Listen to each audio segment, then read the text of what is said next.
Sur de Inglaterra. Operarios de una empresa de construcción trabajan en los cimientos de una nueva autopista. Al perforar la roca caliza, las excavadoras dejan al descubierto una escena estremecedora.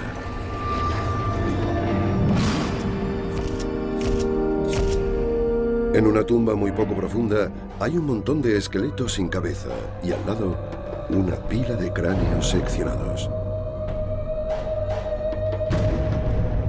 ¿Quiénes son las víctimas? ¿Por qué las asesinaron? ¿Quién cometió tal brutal atrocidad? Para averiguarlo, los investigadores han de resolver el enigma de un asesinato del remoto pasado. Cotejando diversos textos antiguos. Ese año, Ethelred fue... Sagas heroicas. Prefiero afrontar el golpe cara a cara. ¡Vamos, dame! Y utilizando los últimos avances en ciencia forense, llegarán a una historia de avaricia, traición y venganza. ¡No!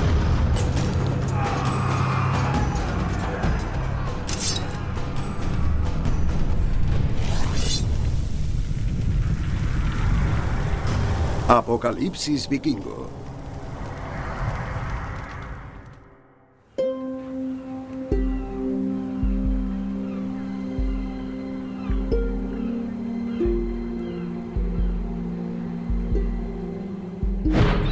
Dorset, costa sur de Inglaterra. En una colina, en el cruce entre una calzada romana y una antigua vía conocida como Ridgeway, se encuentra la fosa. Evidentemente no se trata de una sepultura reciente, y el asunto incumbe más a los arqueólogos que a la policía. Aquí hay un montón de cráneos apilados. La doctora Tal Simmons es una antropóloga forense, especialista en sepulturas de guerra. Jamás había visto nada igual. Las decapitaciones masivas no son habituales. Personalmente solo he visto una decapitación forense contemporánea en Bosnia. El desafío es tan macabro como cualquier crimen actual. Realmente es escalofriante. Es difícil de asimilar. Hay un montón de cuerpos y al lado un montón de cabezas. Es una atrocidad. Es un momento horrible en la historia de la humanidad. Sin duda alguna, aquí sucedió algo espantoso. Muy espantoso. Tenemos que averiguar quiénes eran esas personas. La primera pregunta siempre es esa. ¿Quiénes son? ¿Cuál es su identidad? El problema fundamental en este caso es que en la sepultura solo hay restos. Nada más. No hay ningún objeto, no hay nada que pueda sugerirnos una fecha o darnos la más leve idea de quiénes eran estos individuos. Por extraño que parezca, en la tumba solo hay huesos. Pensábamos que encontraríamos algún broche o algo parecido que nos permitiera plantearnos la posibilidad de que... Fueron desnudados. Sí, fueron desnudados. Es decir, que fue una atrocidad aún mayor. Angela Boyle y el equipo de arqueología de Oxford recogen todos los huesos para analizarlos en su laboratorio. De momento ya tienen alguna pista. Este fragmento lo acabo de recoger del suelo. Y mira eso. ¿Qué te parece? Es asombroso, ¿no? Esto forma parte del hueso temporal derecho, que está alrededor de aquí. Además, presenta una marca de corte muy bien definida. Sí, es un corte muy limpio, ¿no? Exacto. A primera vista piensas en una espada porque se trata de un corte muy limpio. Pero me parece imposible poder cortarle la cabeza con una espada a una persona con vida, a menos que le hayas atado las manos en alto. Sí. Si me pongo de rodillas para que me ejecuten, me quedo encogido, los hombros todo. No puedes darme en el cuello. Pero si me das un empujón no puedo evitarlo para no caerme de cara. Echo los hombros hacia atrás y levanto la cabeza. Sí. Es una idea macabra. Sí. Así que no creo que se pueda ejecutar a nadie si no lleva las manos atadas. Solo hay un problema. Sí. Ninguno de ellos lleva las manos atadas. ¿Fue una ejecución? ¿O fueron decapitados post-mortem? Esa es la gran pregunta. El lugar en sí ya ofrece ciertas pistas. Hay 54 esqueletos, pero solo 51 cráneos. Estaban desnudos, no tenían las manos atadas, y sus cuerpos fueron arrojados a la fosa. ¿Es el resultado de una batalla? ¿Una masacre? ¿O un sacrificio violento? Ocultas en los esqueletos hay algunas claves que pueden desentrañar el misterio de esta atrocidad.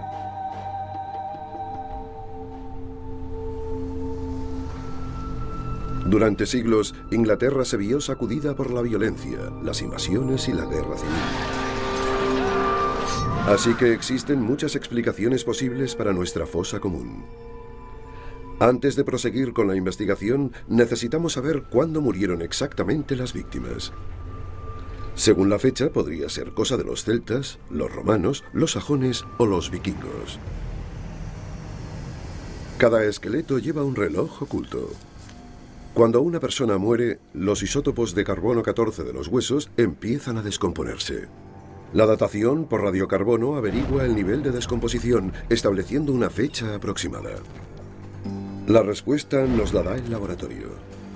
Las víctimas probablemente fallecieron entre el 980 y el 1030 después de Cristo, uno de los períodos más turbulentos de la historia británica. Hace 1000 años, la Inglaterra anglosajona fue atacada por guerreros paganos. Los vikingos, que habían zarpado de Escandinavia en busca de riquezas.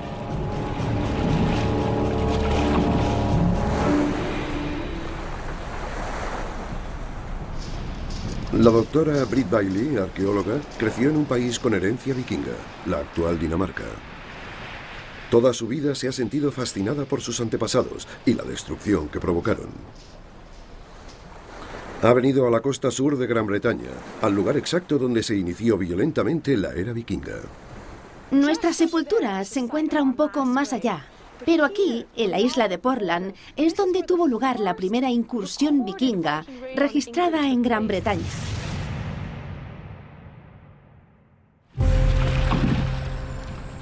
En el año 789 después de Cristo zarparon de aquí 3 barcos. El rey Rib salió a su encuentro desde Dorchester creyendo que eran comerciantes, pero en lugar de eso lo asesinaron.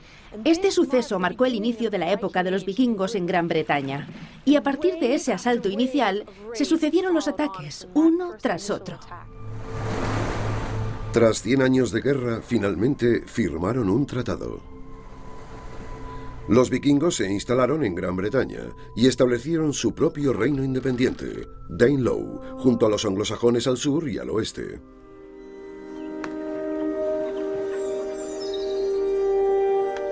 Durante un siglo vivieron una calma relativa y el reino anglosajón prosperó.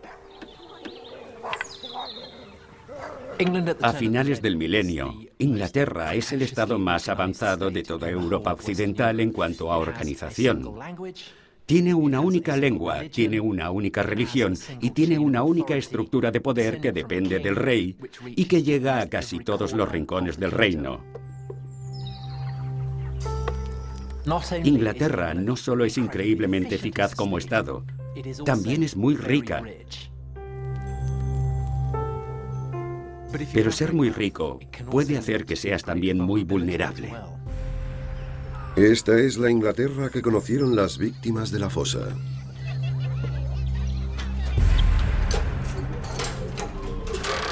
Sus huesos ya no reposan en el suelo. Se ha elaborado un mapa digital para registrar dónde yacía cada víctima. La arqueóloga Angela Boyle empieza a analizar cada esqueleto. Se trata de un hallazgo único. No hay nada parecido. Y eso hace que sea muy emocionante, aunque también resulte triste, conmovedor y emotivo, ya que es evidente que todos estos individuos tuvieron un final muy desagradable. Las 54 víctimas son hombres, así que teniendo en cuenta el tiempo en que vivían, Probablemente se trate de un grupo de guerreros. El análisis de los huesos de Angela comienza justo en la parte inferior de la fosa, con el primer hombre que fue arrojado a ella. El desarrollo del esqueleto no es completo. La fusión de los extremos de los huesos largos no ha acabado, como indica esta línea de aquí. Esto proporciona a Angela una idea bastante aproximada de su edad.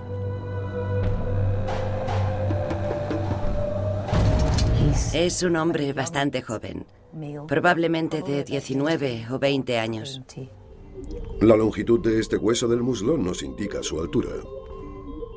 Este individuo medía aproximadamente 1,80 m. Los huesos son bastante grandes y robustos.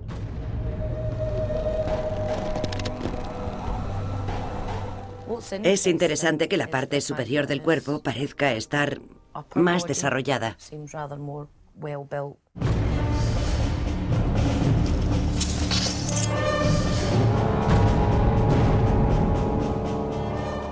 Y hay otro descubrimiento sorprendente. La cabeza del fémur es más pequeña que la cabeza del húmero. Eso me sugiere que quizás realizaba de forma regular algún tipo de actividad con la parte superior del cuerpo.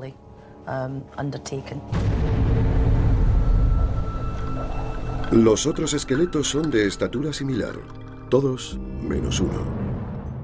Esto es el fémur o hueso del muslo izquierdo. Para poder establecer una comparación vemos aquí uno normal. El hueso presenta un engrosamiento. La cavidad interior está casi totalmente ocupada por nuevo hueso denso. A este proceso se le conoce como osteomielitis. Es una infección. Estos agujeros se forman en el hueso para que el pus que se acumula en el hueso infectado pueda drenarse a través de heridas en la piel. Realmente es bastante desagradable y huele mal.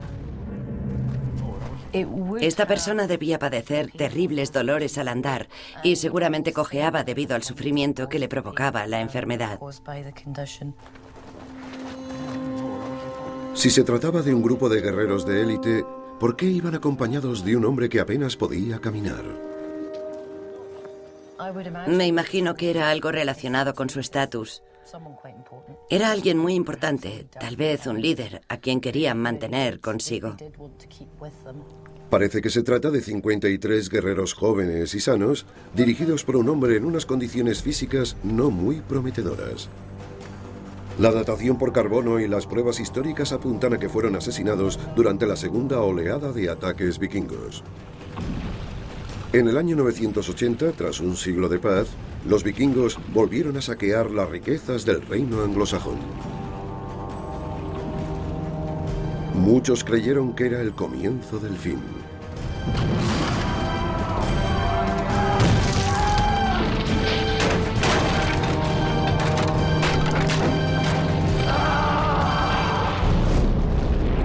Alrededor del año 1000 existe la sensación de que el orden y la prosperidad que los ingleses habían venido disfrutando llegaba a su fin. Quizás todas esas calamidades servían para anunciar el colapso total, representado por el día del juicio.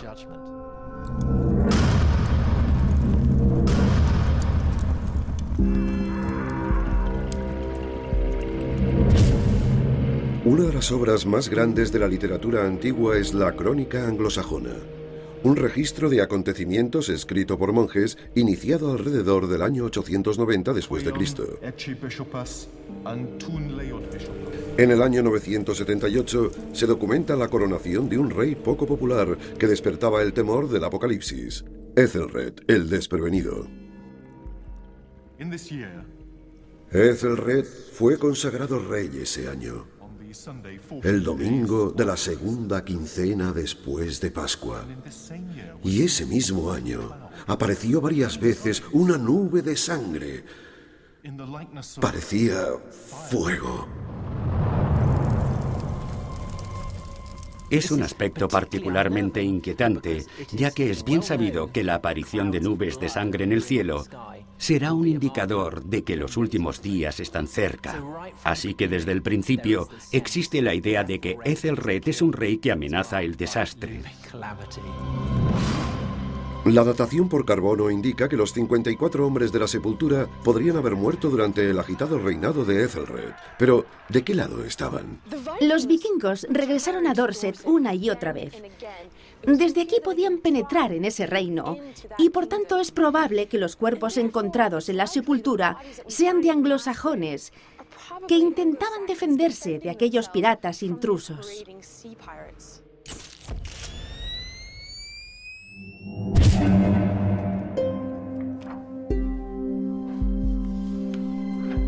Brit estudia la fosa buscando pistas que indiquen su identidad. Pero es un caso difícil. Se trata de una sepultura poco usual en la Inglaterra anglosajona de esa época. Sabemos que en ese momento los anglosajones eran cristianos y enterraban a sus difuntos en cementerios siguiendo unas normas, con el cuerpo de este a oeste, frente a frente. Aquí, en cambio, parece que los cuerpos han sido arrojados a la fosa de cualquier manera, lo que indica una falta de respeto hacia el individuo que ha fallecido.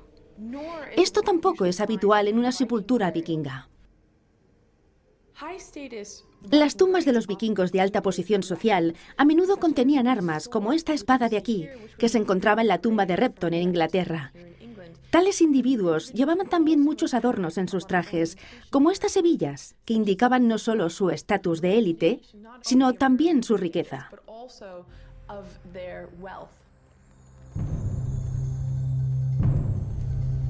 Pero en la fosa no se han hallado objetos de ningún tipo. Hasta el momento, la sepultura no ofrece una respuesta clara sobre la identidad de los hombres.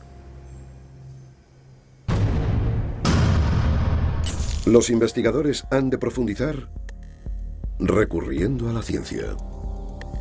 La historia de la vida de las víctimas está a salvo en sus dientes. Jane Evans, profesora del British Geological Survey, ha cogido uno para analizarlo. Es asombroso lo que un diente puede revelarnos. La cantidad de cosas que podemos averiguar sobre el pasado de una persona, su infancia y su evolución posterior, simplemente a partir de un diente. Vamos a separar el estroncio y el oxígeno del esmalte de los dientes de este individuo y vamos a ver la composición isotópica. Los isótopos del estroncio nos indican la zona donde creció la persona desde el punto de vista geográfico y los isótopos de oxígeno nos indicarán el tipo de clima del lugar donde pasó su infancia.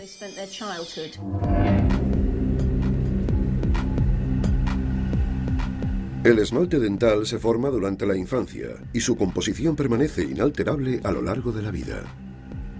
Durante su formación, el estroncio y el oxígeno se incorporan a partir de la comida y bebida local, imprimiendo en los dientes la firma isotópica de ese lugar.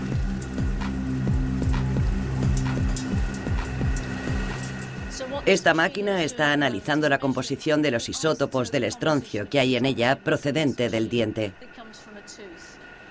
Cuando termine el análisis, el resultado nos permitirá delimitar dónde pasó su infancia esta persona.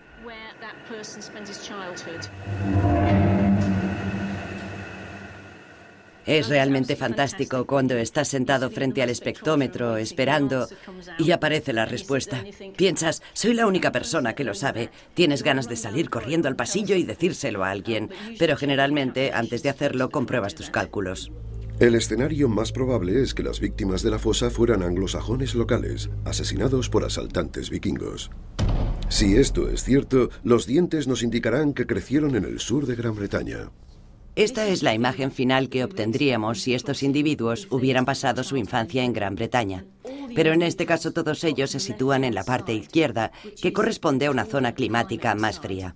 Es decir, todos estos individuos vivieron en un clima más frío durante su infancia.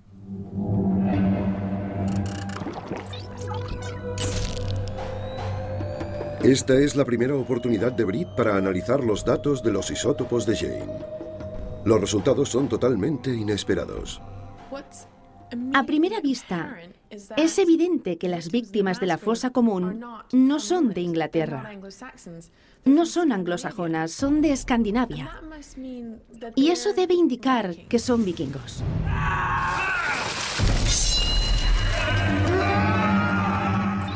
Generalmente pensamos que los anglosajones fueron víctimas de los vikingos y no al revés. Esto cambia completamente el enfoque de nuestro estudio de esta sepultura. Sorprendentemente, las víctimas son escandinavas. Ahora Britt tiene que averiguar por qué motivo fueron decapitados 54 vikingos. Es probable que la ejecución en masa de vikingos aparezca documentada en la crónica anglosajona. Solo quedan 9 copias. La más antigua está aquí, en la Universidad de Cambridge. No solo fue escrita por anglosajones en el período que nos ocupa, sino que fue escrita en su idioma, en inglés antiguo o anglosajón. On this jæra was Ethelred to Koninga Jelhalhod, and on Sunday Tonnecht of Estrona.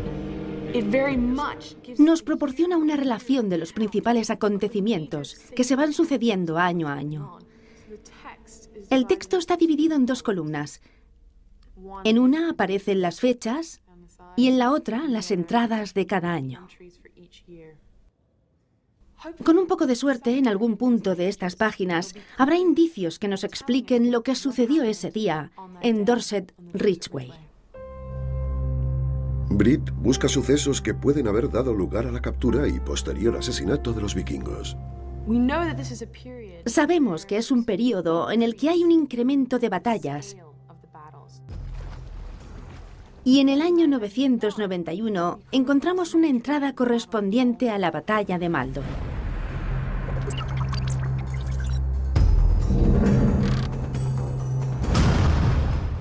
Olaf Tryggvason invadió Folkestone con 93 barcos. Después se dirigió a Maldon, en Essex. Allí, Ealdorman Brythnoth salió a su encuentro con su ejército y se enfrentaron. La crónica nos dice que Brythnoth llevó al ejército anglosajón contra las hordas vikingas. Existen detalles exactos de la batalla documentados en un poema épico anglosajón. Aquí está el bueno de él, en medio de sus hombres, que defenderán su patria, el reino de Ethelred. Vosotros, salvajes, caeréis en la batalla. Brythnoth desenvainó su espada con su amplio filo y golpeó la armadura. Los guerreros entran en lucha. El muerto cayó a tierra. Ellos permanecieron firmes. Brythnoth los desafiaba. Despiadado, su espada no se detuvo y el pobre guerrero cayó a sus pies.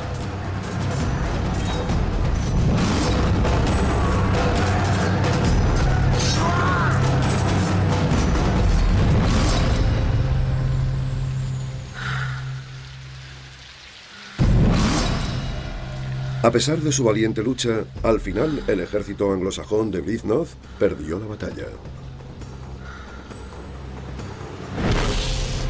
El poema nos dice que ambos bandos sufrieron terribles pérdidas en la batalla. ¿Es posible que los hombres de la fosa fueran guerreros capturados o prisioneros de guerra?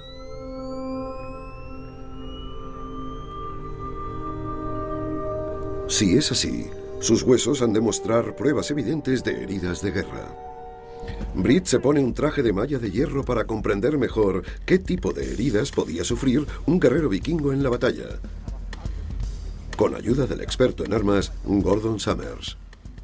El tipo de lesiones que uno sufriría con el escudo de batalla eran ataques desde arriba dirigidos a la cara, los ojos, directamente al cerebro, como se puede ver perfectamente en los cráneos. La mayoría de las heridas de esta época se producen en los miembros inferiores porque, si vas protegido con el escudo, estás expuesto a recibir un golpe en la pierna o incluso a sufrir un corte en los tendones de la tibia o el tendón de Aquiles con un hacha o una espada. Si te corto esos tendones, te ocurre como a una marioneta cuando le cortan las cuerdas. Te caes, no puedes hacer nada para evitarlo. Así que se trata de las víctimas de una batalla. Han de haber signos de traumatismos en las extremidades inferiores En la zona del cuello que quedaba al descubierto o en los brazos.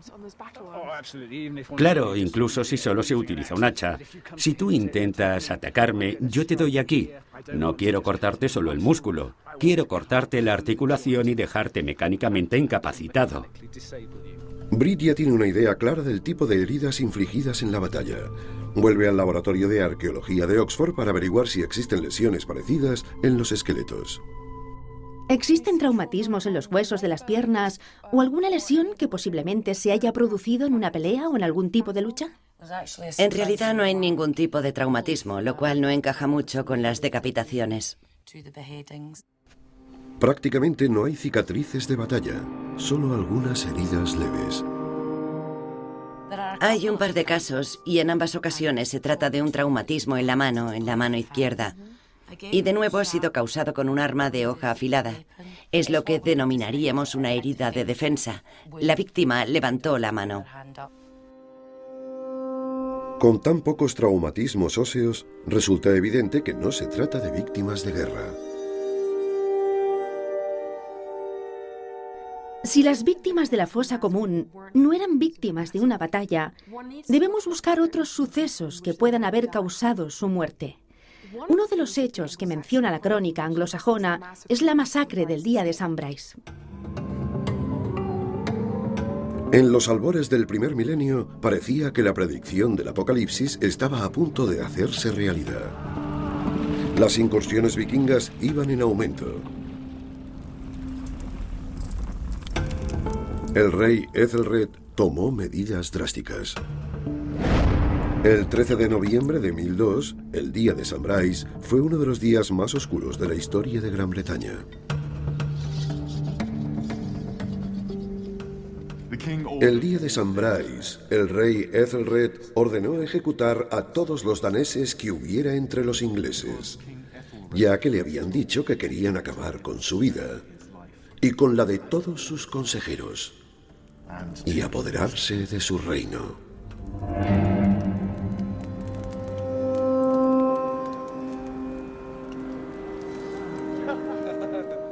Creo que la masacre del día de St. Brice, lejos de dar la imagen de un rey perdedor, nos muestra a alguien que siente que está recuperando el control de su reino.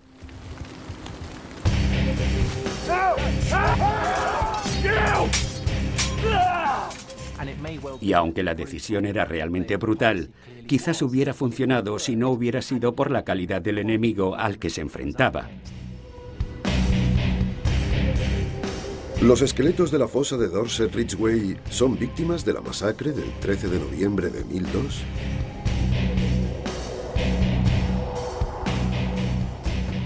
La mejor manera de saberlo es comparándolas con otras sepulturas estrechamente vinculadas con el día de St. Brice. Recientemente fue descubierta una horrible fosa común a 150 kilómetros de Oxford. Britt ha venido a ver si muestran lesiones similares a las de los hombres de la fosa de Dorset Ridgeway. En cuanto a la causa de su muerte, ¿qué sabemos sobre estos individuos? Este tipo de aquí es un buen ejemplo.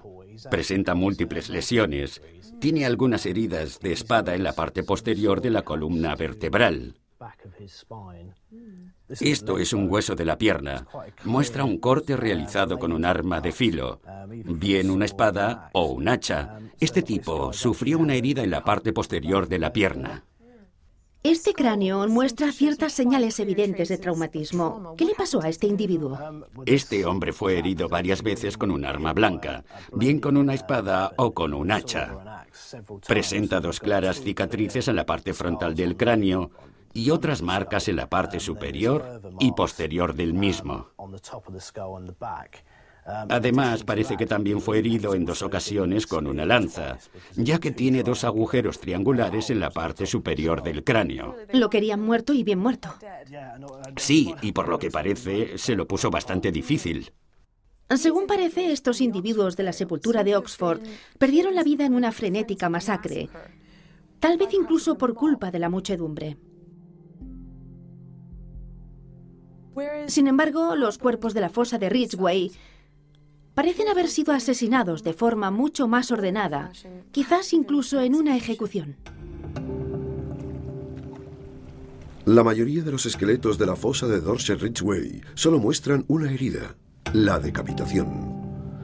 Algo totalmente distinto a las múltiples heridas de los fallecidos en la masacre de Oxford. Pero, ¿los huesos de Dorset nos dicen algo sobre cómo murieron esas personas?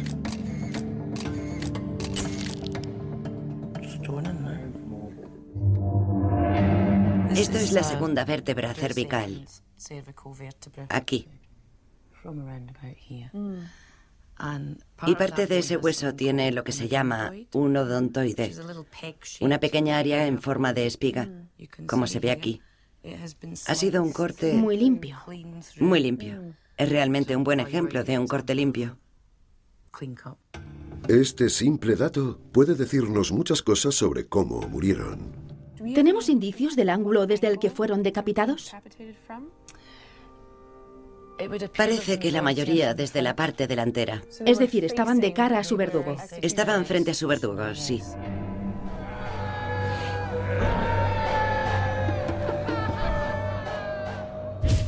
¿Y todas las ejecuciones fueron tan limpias? La mayoría sí. Hay un pequeño número de casos en los que tal vez se infligieron 2 o 3 golpes. Probablemente fue así cuando el primer golpe en la vértebra no resultó suficiente para matar a la persona y cortarle la cabeza. Es evidente que el arma utilizada fue brutalmente eficaz. Esto es el de la oreja izquierda, el orificio de la oreja izquierda. Y en esta parte de aquí que se ha eliminado, de nuevo vemos un corte muy limpio. Se trata de la apófisis mastoidea, que es la parte nudosa justo detrás del orificio de la oreja. Se trata de una de las partes más gruesas de la calavera. Y la cuchilla ha logrado atravesar totalmente y de forma muy limpia esta parte del cráneo. La mayoría de los esqueletos de la fosa muestran solo un corte, en la garganta. Debían estar vivos en el momento de la decapitación. Saber cuál era el arma homicida y cómo se utilizaba puede proporcionarnos la clave de por qué fueron asesinados. Britt se pone en contacto con el experto en armas, Gordon Summers. Sabemos que estaban vivos cuando fueron decapitados. Es decir, fue la propia decapitación lo que los mató. ¿Qué usaron?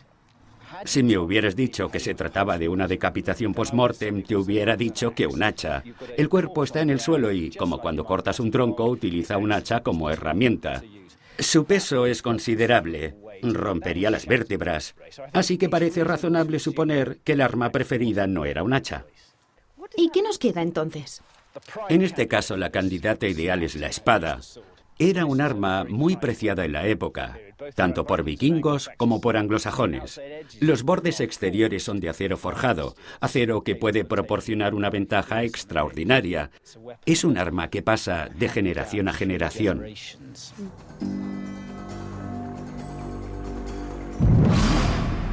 El cuello de un cordero nos ayudará a demostrar el poder devastador de la espada anglosajona.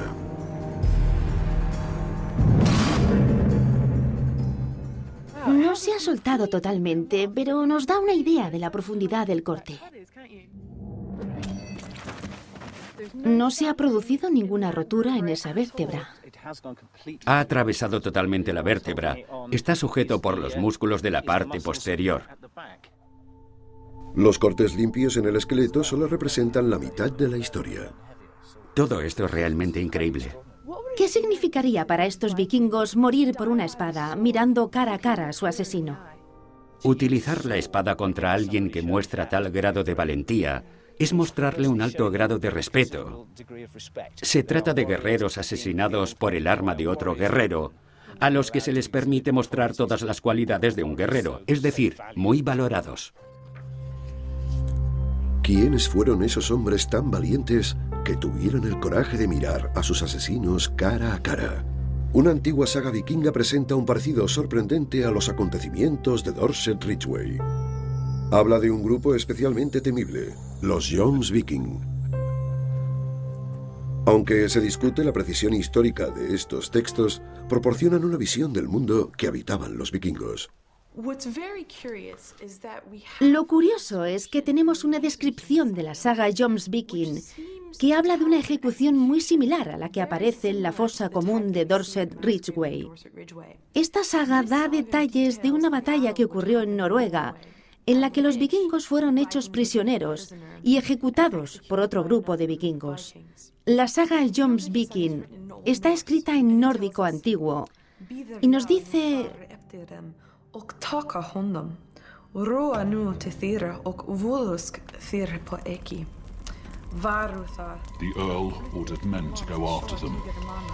El conde ordenó a los hombres que fueran tras ellos y que los hicieran prisioneros.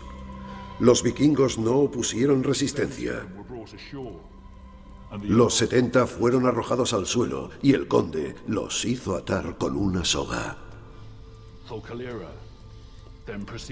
Thorkelleira procedió entonces a cortarles la cabeza.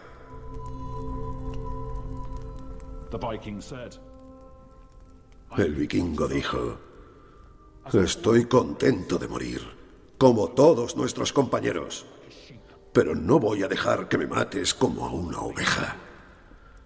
Prefiero afrontar el golpe de cara. Así que dame en el rostro y observa bien si me pongo pálido. Se trata de un vikingo que quiere enfrentarse a la muerte cara a cara. Quiere mirar a su verdugo a los ojos. Quiere morir como un valiente. Tal vez lo que vemos aquí sea la repetición de ese ritual de ejecución en tierras inglesas. Es posible que los esqueletos revelen un vínculo más estrecho entre la saga Jomsviking y los acontecimientos de Ridgway. Angela ha encontrado algunas pistas insólitas. Es muy emocionante. Estos son los dientes de delante. Son los incisivos delanteros. Lo interesante aquí es el hecho de que ambos dientes presentan surcos que han sido rellenados. Exacto. Hay numerosas líneas muy finas. ¿Se ha encontrado este tipo de modificación dental en algún otro lugar?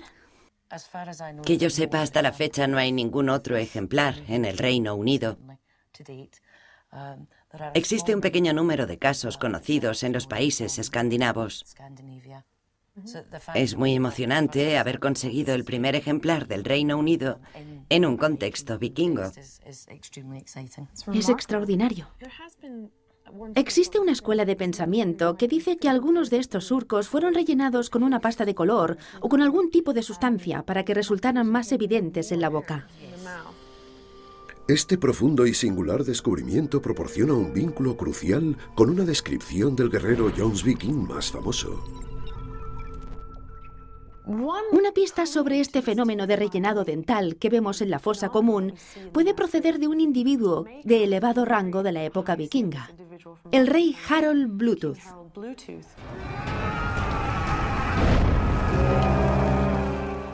Quizás se refieren a que él se rellenó su diente con colorante azul. Fuentes medievales dicen que Harold Bluetooth fundó la Jomsviking, una de las bandas más temidas de los mercenarios vikingos, guerreros profesionales que luchaban para cualquiera, por dinero. Los dientes afilados de algunos de los hombres en la fosa podrían vincularlos a mercenarios Jomsviking. Con esta nueva pista, Britt vuelve a la crónica anglosajona en busca de incidentes relacionados con estos guerreros a sueldo. Desde el año 980 hasta el año 1000, vemos un creciente número de invasiones vikingas y de batallas libradas entre anglosajones y vikingos. Había gran hostilidad en tierra de los ingleses. Las naves vikingas lo quemaban y arrasaban todo. La crónica anglosajona nos dice que el rey Ethelred pagó enormes sumas de dinero a los vikingos para poner fin a sus ataques. Para poner punto y final al horror que había sembrado a lo largo de la costa, primero se decidió enfrentar a los daneses. Se pagaron 10.000 libras. Esos son más de 75 millones de dólares actuales. Tuvo poco efecto. Entonces, Ethelred cambió de táctica. Ofreció a las tripulaciones vikingas oro y plata para que cambiaran de bando y lucharan a su favor, como mercenarios. Estaba contratando vikingos para que lucharan contra otros grupos vikingos. En concreto, sabemos de un mercenario vikingo llamado Pálig. Ethelred pagó a Palin y a su tripulación mercenaria para que protegieran su reino. Pero, como la crónica anglosajona indica, traicionaron al rey. Son soldados que luchan a favor del señor, que esté dispuesto a pagar más. Estos mercenarios son inconstantes y frecuentemente venden su lealtad al señor, que esté dispuesto a pagar más. Palin abandonó al rey Ethelred a pesar de los regalos de oro y plata que le había hecho, y se unió a los vikingos con todas las naves que consiguió reunir.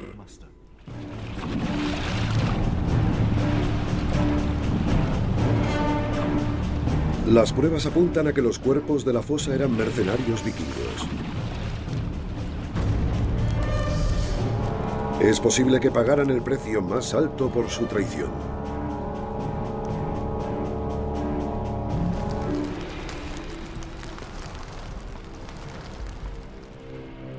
Pero aún queda un misterio. ¿Por qué eligieron un lugar en lo alto de una colina como escenario de la ejecución? Britt conduce al arqueólogo paisajístico Alex Langans a la escena del crimen.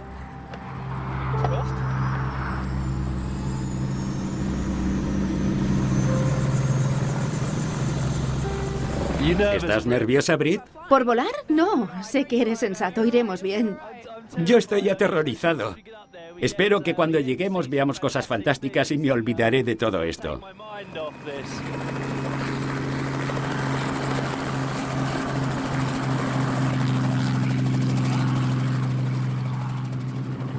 Aquí el paisaje cobra vida, ¿verdad? Sí, es cierto. Al sur se vislumbra Portland, donde se inició la época de los vikingos en Inglaterra. Es decir, allí tuvo lugar su primera incursión, en el año 789. Así es, y por eso resulta tan tentador el lugar donde está tu cementerio de ejecución. Aquí está ubicada nuestra ejecución. Y está en este lugar, en este cruce de caminos tan importante. Dorchester está hacia el norte y la playa hacia el sur. La calzada romana conecta ambos puntos, pero además también utilizaban el Ridgeway, o sea que hay un cruce de caminos muy importante, probablemente una de las encrucijadas más importantes del condado. Exacto. Aquí abajo está el Ridgeway. Todo esto vio la luz en la época prehistórica, pero obviamente cuando llegamos a nuestra época, se trata de una autopista de vital importancia. A lo largo de Ridgeway existen antiguos túmulos funerarios conocidos como barrows. Mira ese túmulo de ahí. ¡Espectacular! Están diseminados a lo largo de la ruta de Ridgeway. Naturalmente estos túmulos son anteriores a la época sajona. ¿Cómo los interpretaron y vieron la gente de esa época? Seguían teniendo un significado ritual, si bien ese significado se trasladó al mundo cristiano y se relacionaban con aspectos tortuosos, demoníacos y siniestros de la sociedad. Si vas a matar a alguien que ha cometido delitos contra el reino, quieres acabar con él en un lugar donde puedas magnificar esa muerte miles de veces. Así que matar a alguien en uno de esos túmulos o cerca de ellos era algo muy importante, tanto para los anglosajones como para los vikingos de la época.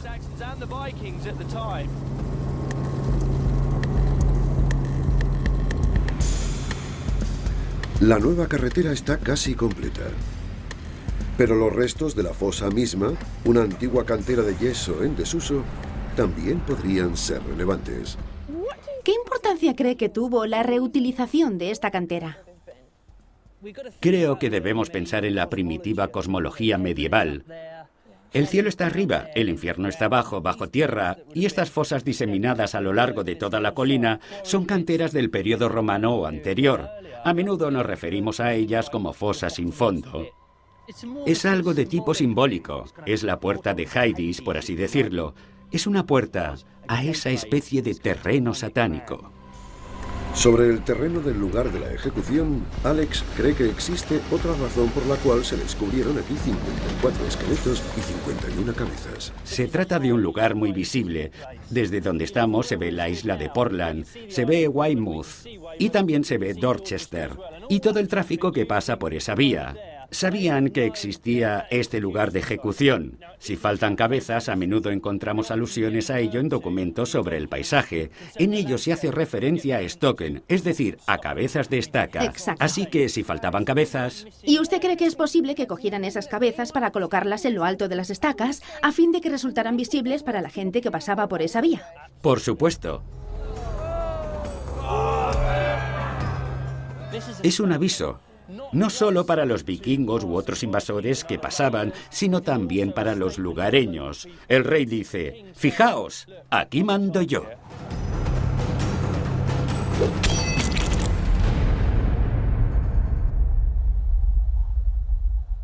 Aquí tenemos un fragmento de la historia de Inglaterra olvidado durante miles de años.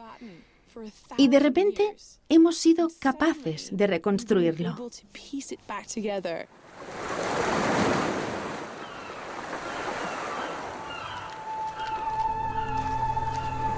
Emerge una intensa imagen de un oscuro episodio. A partir de las evidencias óseas, es indudable que estas personas no murieron durante la batalla y por lo tanto es casi seguro que sufrieron una emboscada.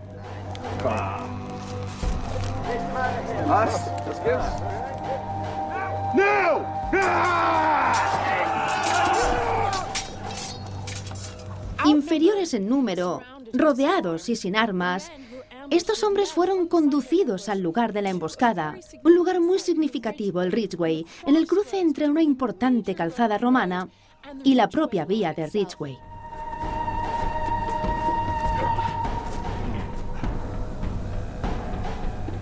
Los vikingos fueron conducidos por sus captores a lo largo del Ridgeway hasta un lugar próximo a un túmulo funerario con sus oscuras asociaciones paganas.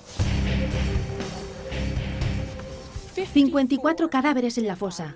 Este número debe ser significativo. Sabemos que en ese momento las naves vikingas podían fácilmente transportar una tripulación de 60 hombres. Así que tal vez lo que estamos viendo sea la tripulación de un barco. El esqueleto confirma esto. La cabeza del hueso del fémur era más pequeña que la cabeza del hueso del hombro. Varios de los esqueletos tenían más desarrollados los órganos superiores y eso concuerda con la constitución física típica de un remero. Eran un grupo de hermanos que habían vivido juntos y luchado juntos. Y los esqueletos nos dan otra pista de cómo murieron. Uno se imagina que las víctimas son decapitadas por detrás, pero aquí tenemos un caso muy inusual. Estos hombres fueron decapitados de frente. Los vikingos fueron a la batalla en busca del honor y la gloria. Estos hombres querían demostrar que no les daba miedo mirar a sus verdugos a los ojos. Querían morir con su honor intacto.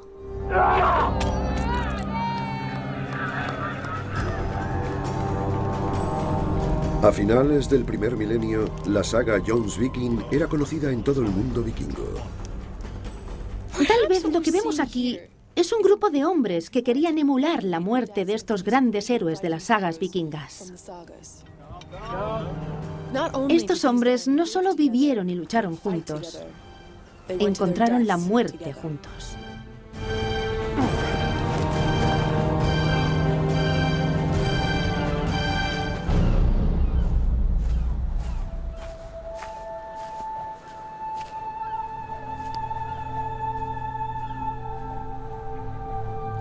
Al final, la ejecución en masa fue en vano.